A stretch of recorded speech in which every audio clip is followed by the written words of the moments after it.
que eu quero saber o seguinte, a gente cresce ouvindo, falando que a carne vermelha causa infarto, causa câncer. É verdade mesmo? Eu acho que é até relativamente fácil responder isso.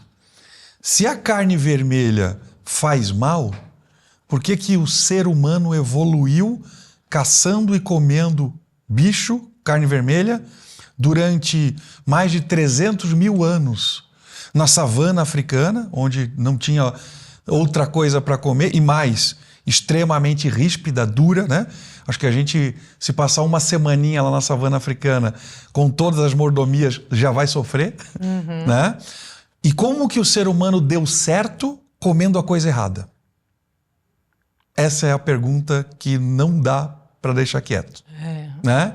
Ou seja, qual é o animal que na natureza come a comida errada e continua vivo? E continua a espécie se proliferando? Né? Como chegamos até aqui? E se desenvolvendo, o cérebro se desenvolvendo. Como chegamos até aqui?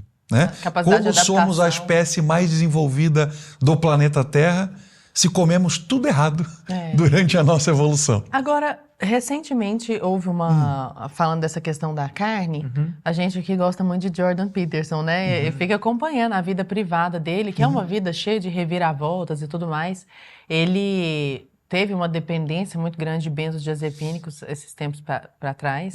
E teve uma série de outros problemas também. Ele tem depressão, ele já falou sobre isso, é uma coisa contra a qual ele luta, porque é da família dele. E a filha dele, a Michaela, trouxe para a vida dele a ideia da dieta só com base em carne. E isso, apesar do que o senhor acabou de falar, quer dizer, é uma coisa óbvia, surpreendeu um monte de gente. Que começou a falar que além de ser extremista nas suas ideias, ele também era extremista nos seus hábitos e tudo mais. Ele falou que salvou, inclusive. Exato, a vida dele, né? Exatamente, essa é a questão. E ele falou, foi isso que me salvou e é isso que está me sustentando. Por quê, doutor? Então por que a gente está vivendo uma mentira? Então, infelizmente a gente está vivendo muitas mentiras, né? Mas, primeiro, né, eu acho que uma coisa que em português fica um pouco estranha e confusa é dieta carnívora. Não é a dieta da carne. É a dieta da caça. O que é um animal carnívoro? É um animal que come filé mignon? Né? Então, os tipos de animais só tem 3. Herbívoro, onívoro e carnívoro. O que significa ser carnívoro? Comer bicho e não comer carne. Né? Só que como o nome é carnívoro, a gente acaba chamando muito erradamente de dieta da carne. Entendi. Né? Não é, em absoluto, dieta da carne. Tá? É uma dieta à base de animais. Né? E que na natureza, obviamente, né, o ser humano ia caçar, vamos dar um exemplo, um javali selvagem. Como seria a carne, os músculos desse bicho quando caçado? Bem macio para comer? Mais duro que uma pedra. Mais duro que uma pedra. Então o que se comia dos animais? Vísceras. Macio, molinho, quentinho. Tá? Então a dieta carnívora, na verdade, é baseada em vísceras e não em carne. Já muda muito. Já é. Tá? Vísceras é o quê? Fígado? Fígado, rim, coração. Né? Tudo que tem dentro do bicho. Porque é aí que está o nutriente. E a gente pode falar mais sobre isso. Mas voltando ao Jordan, então, esse entendimento, estudo, em que a medicina que pensa, que questiona, já tem questionado há muito tempo, né? Isso é um movimento, por mais que quando a gente implementa narrativas de engano, de sedação do ser humano, sempre vai ter alguém que está questionando. Isso vem crescendo há muito tempo, desde que, e acho que até um ponto-chave foi justamente a pirâmide alimentar. A pirâmide alimentar foi implantada, foi divulgada em 92, né? Então não é tão antiga assim. Nossa, parece que é uma coisa assim, da eternidade. Exato. Ela vinha sendo preparada, mas divulgada, como a gente conhece, foi em 92. Eu lembro de aprender, sei lá, na escola. Isso. É da nossa época aí da escola, né? Então, quer dizer, tinha-se já essa orientação geral, que daí sim já vem de mais ou menos 77, tá? Então a base da pirâmide é de 77. Mas a pirâmide oficial internacional foi divulgada em 92. Tá? E a partir desse contrassenso extremamente questionável, cheio de vieses, muitos médicos que já estavam com algum receio daquilo que vinha sendo divulgado desde mais ou menos 1940 pela indústria alimentícia, disseram, pô, peraí, mas essa pirâmide aqui está mais torta do que qualquer coisa, né? E começou-se a querer estudar, questionar, entender melhor. E realmente aí eu diria, a partir dos anos 2000, aí sim muitos médicos começaram a dizer, pô, não, o caminho não é esse. E tem caminhos mais saudáveis para o ser humano, como, por exemplo, essa base antropológica. Pô, a gente tem que entender o ser humano como era, para chegar até aqui, como foi, né? Quando a gente esquece da história, a gente perde cultura, a gente perde conhecimento, a gente perde ciência. É isso que a gente chama de alimentação ancestral? Né? Tem gente que chama alimentação ancestral, dieta paleolítica, dieta do homem das cavernas, né? Dieta do leão. Dieta do Lion Diet. E aí cada um bota um toquezinho de que aqui pode vir até aqui pode ir até ali. Ou seja, existe nuances aí dentro que cada um quer ser o autor dessa, né, dessa versão. É o mesmo caminho ali. A base é a mesma, né? E aí o Jordan e vários outros, né, profissionais de saúde começaram a entrar em contato com médicos que já defendem isso, né? Eu defendo a dieta humana, que eu chamo, a dieta humana, né? Desde 2014, mais ou menos, né? Então já fazem mais de 20 anos. Desde 2004, perdão. Já faz mais de 20 anos. E a gente foi entendendo, quer dizer, esse processo de entendimento mesmo, de até onde ir, até onde não ir, com relação aos vegetais, ao que vale a pena comer, o que é bom, o que é ruim, essa discussão muito séria tem ocorrido depois do ano 2000. Né? Até então, a gente acreditava quase cegamente de que as orientações dietéticas mundiais estavam... Pessoal, o papo tá muito bom e é exatamente por isso que eu preciso convidar você a conhecer todo esse universo de conhecimento que muitas vezes não é mostrado abertamente na enorme mídia, mas que você encontra aqui na Brasil Paralelo, dentro das nossas plataformas. Nós temos uma curadoria de filmes maravilhosa, inclusive desenhos infantis também na nossa plataforma de streaming. Temos mais de 90 cursos que falam de assuntos como este, assuntos que vão fazer com que você abra seus olhos para aquilo que talvez não esteja enxergando no dia a dia. Temos o Teller, que é o nosso aplicativo de audiolivros, com uma seção infantil, que é o Clubinho Literário, muitos livros de filosofia, de teologia, que vão realmente fazer você ter uma leitura mais acurada da realidade. O conteúdo da Brasil Paralelo é esse nível aqui que vocês estão vendo. Então vou deixar aqui na tela o QR Code e o link aqui na descrição para que você conheça o conteúdo da Brasil Paralelo mais a fundo. Eu vi que você mencionou a pirâmide alimentar, essa mudança. Queria que você explicasse para o pessoal de casa, de forma bem didática, como é que era, então, a pirâmide. Por que mudou? Por que o Trump lá tem um movimento MAHA, né? Que é o Make America Healthy Again. Perfeito. Por que houve essa mudança e qual que foi a principal estrutura ali dessa mudança? O que trocou nessa pirâmide alimentar? Perfeito. Como eu falei, a história da pirâmide alimentar apesar de para a história da humanidade ser muito curta, é uma história longa, né? Começou aí desde a entrada da indústria farmacêutica forte dentro da medicina, né? Antes de 1920, as faculdades de medicina no mundo eram totalmente independentes, né? Ou seja, cada faculdade, cada linha de raciocínio tinha sua escola, né?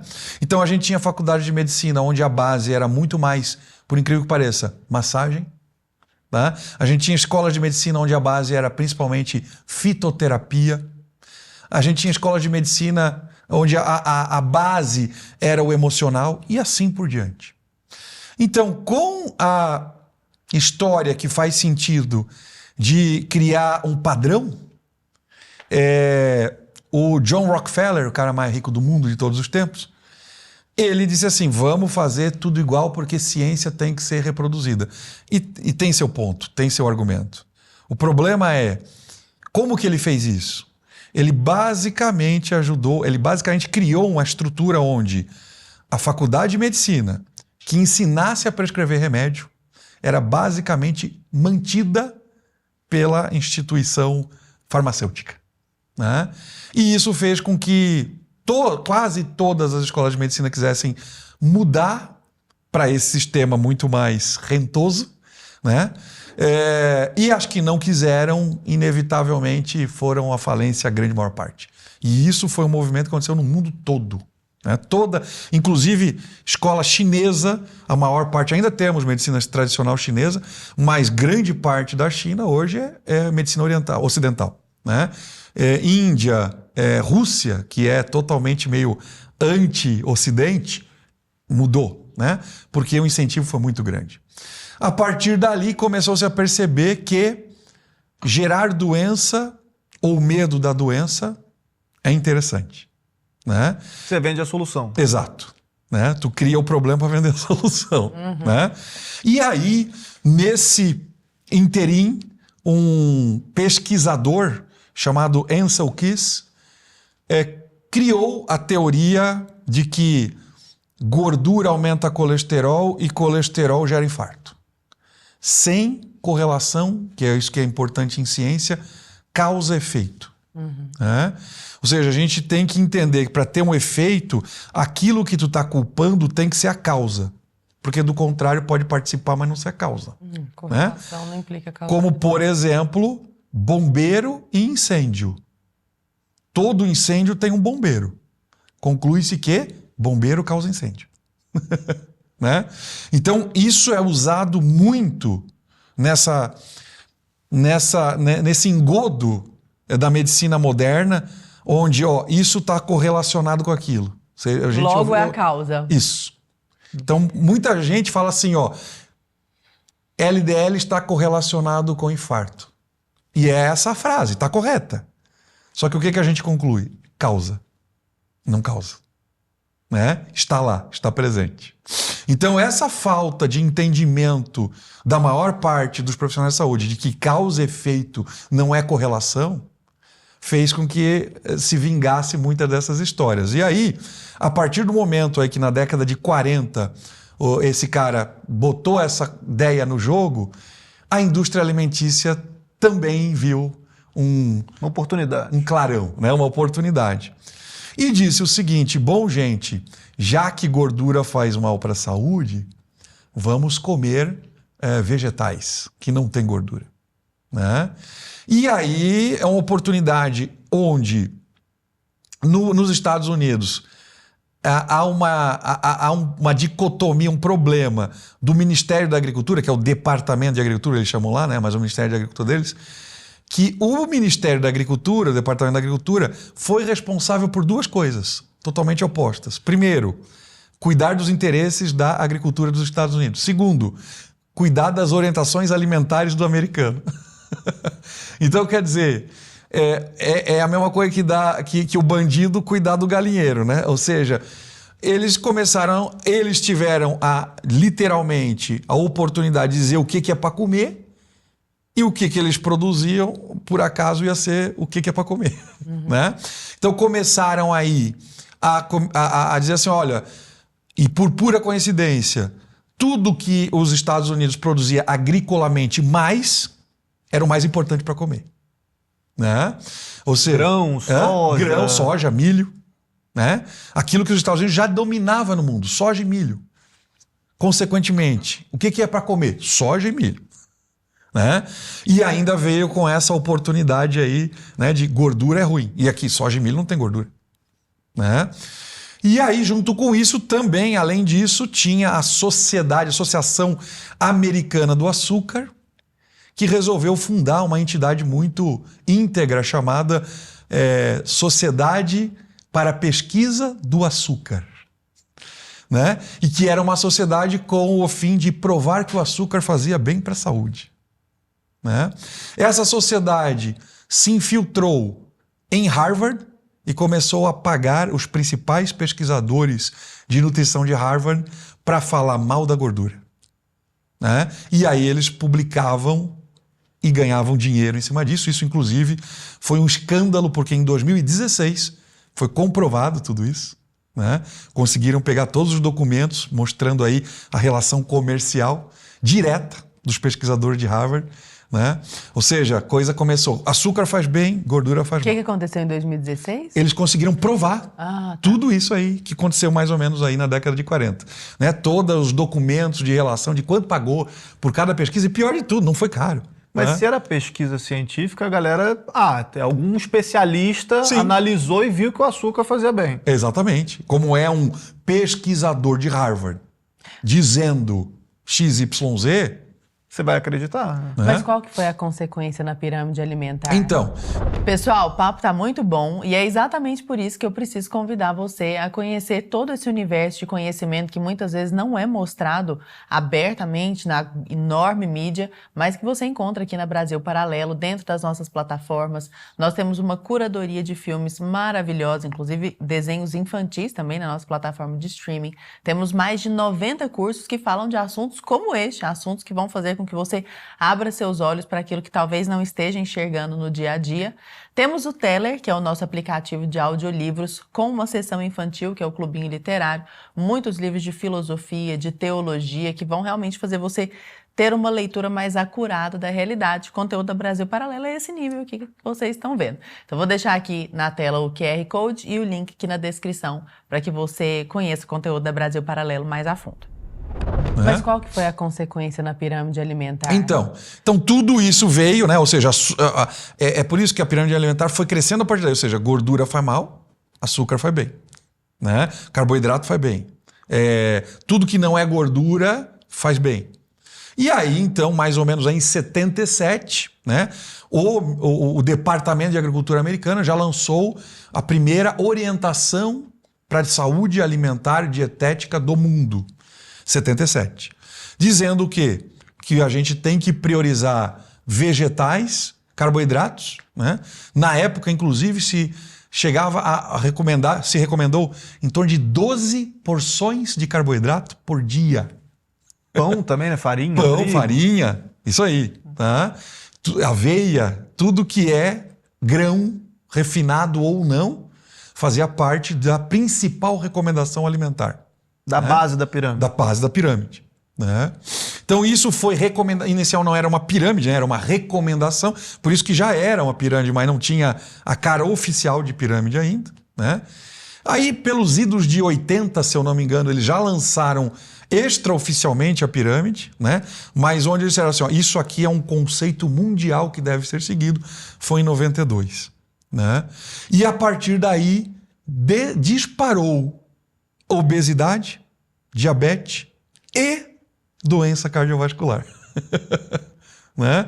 Ou seja, aquilo que era para tratar, para resolver, foi o boom. Assim, os gráficos de crescimento e evolução de doença cardiovascular a partir da década de 80, 90 são assustadores. Né? E junto com isso, inclusive, foi lançado a famosa estatina, que é o remédio para baixar colesterol. Né? Esse crescimento dessas doenças não teve também a ver com o aumento de fast food?